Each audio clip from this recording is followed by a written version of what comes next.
few years ago, I committed the unpardonable sin.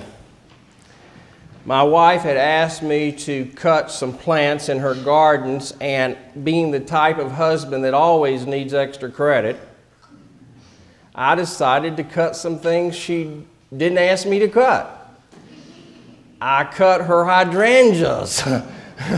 That, believe me, was the unpardonable sin. But I'm happy to report that the hydrangeas are doing great.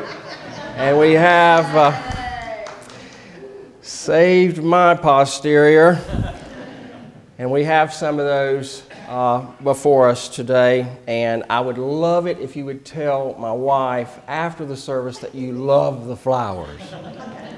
Have you ever seen one of those old-timey bathtubs that has 4 legs on it? Nod yes or no. Yes. And I didn't say nod off. I said nod yes or no. Okay. Now in this bathtub with legs there was a catfish. The catfish was so big. Do you want to know how big it was? How big was it? It was so big its tail hung out of the bathtub. Mighty big fish. Scout's honor. Now, everyone in Canton, Ohio went up to Canada to fish, but Maud Holder, as in my wife's maternal grandmother, well, she liked to camp and fish every weekend at the lake right below Canton. It was at this lake that Maud and Clint caught the big one that didn't get away. Clint told Maud, "You've got a bite." And Clint reeled it close to the bank, but he couldn't get it all the way in. So Maud, wanting that fish, got in the water and pushed the humongous catfish up onto the bank. Maud skinned the catfish, she filleted it, rolled it in cornmeal, and fried it. Now, if you like cornmeal batter on your fish, say amen. You can't find it a whole lot, but I like it too. She served French fries, hush puppies, and slaw, and she fed the entire neighborhood. No one has ever delighted more in feeding people. Maud worked as the head cook at Belton Hotel. She cooked her entire life, and pumpkin pies were her specialty. So much so that we were down at North Myrtle Beach with my son's golf tournament on Thanksgiving one year, and I drove at least 30 miles trying to find a good pumpkin pie. Vicki has to have her pumpkin pies, and her grandmother didn't make one pumpkin pie at a time. Guess how many she made? 6. She used a Kershaw pumpkin. She baked the pumpkin with butter and spices, and then she put it through a colander, and she made her own crust. Maud Holder defined hospitable. She loved the misfits, the down and out, the round pegs that wouldn't fit in square holes. Regardless of race, religion, or economic status, she was glad to cook for you. Behind her house was a 6-track railroad. During the Depression, the house was marked. Do you know what that means? The house was marked. A sign for those jumping trains that this was a place at which they could be fed. They left with full stomachs. You might say she found the mark. Now, the neighbors told her to take the sign down. It might not be safe, they warned, but she refused. When Vicki was young, a long time ago,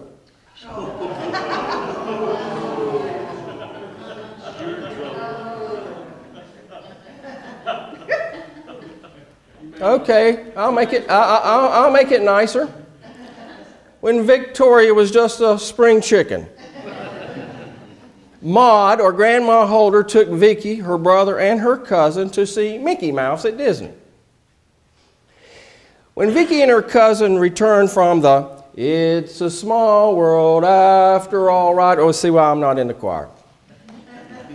After that wonderful ride, Vic and her cohorts found their grandmother sitting by an elderly African-American man.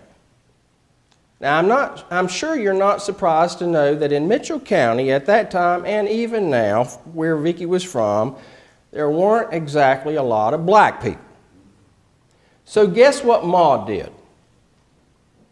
She introduced her grandchildren to the elderly man.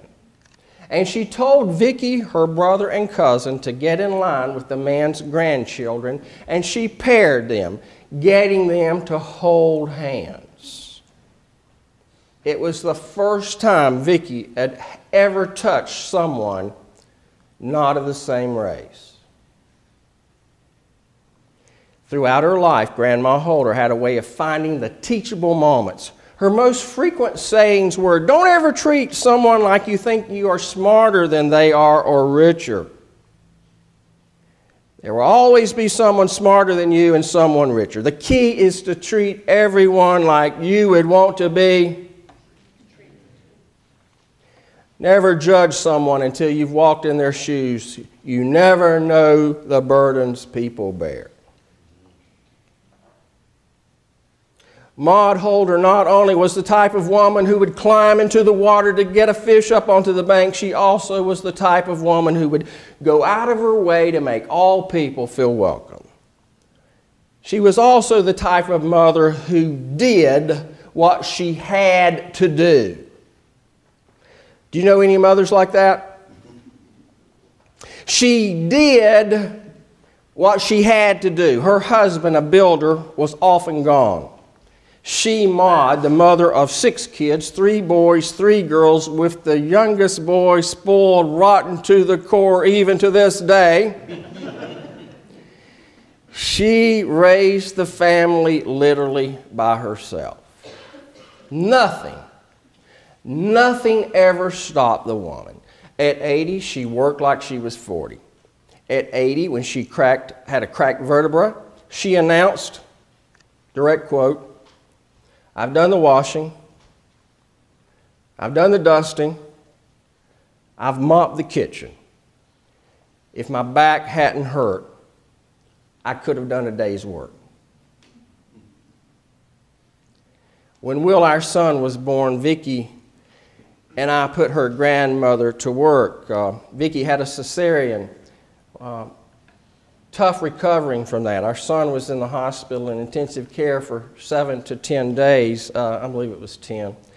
She lived with us for 2 months after Vicki and Will came home from the hospital. She was absolutely thrilled that Will was born on the 4th of July because she also was a firecracker 4th of July baby. But my favorite moment was when she looked at Will, and he looked exactly like me. And she said, "I think the way he does his eyebrows looks like Vicki." I said, "Okay, I'll give you that." Maud would set Will in her lap as she sat in a chair at the kitchen table, and she would tap her fingers on the table. Tap, tap, tap. Will would look at her and grin and tap the table back. When Will was a year old, he got the chicken pox. Yeah, guess who we called? She stayed with us 4 times that time. 4 weeks that time. She rocked him and sang to him, and he would try to sing with her. Precious. It was absolutely precious. A generous, strong, stout, small woman, square, broad shoulders with eyes as blue as the sky. She would say, "My hair looks like dandelions. It is so white and fine."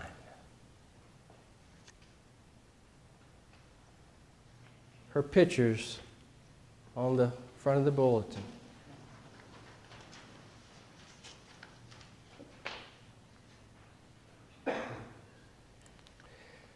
Actually, Maud is buried near a field of dandelions. Maud is buried by her husband. Her mother, dad, and sister are also buried there. She is resting in peace.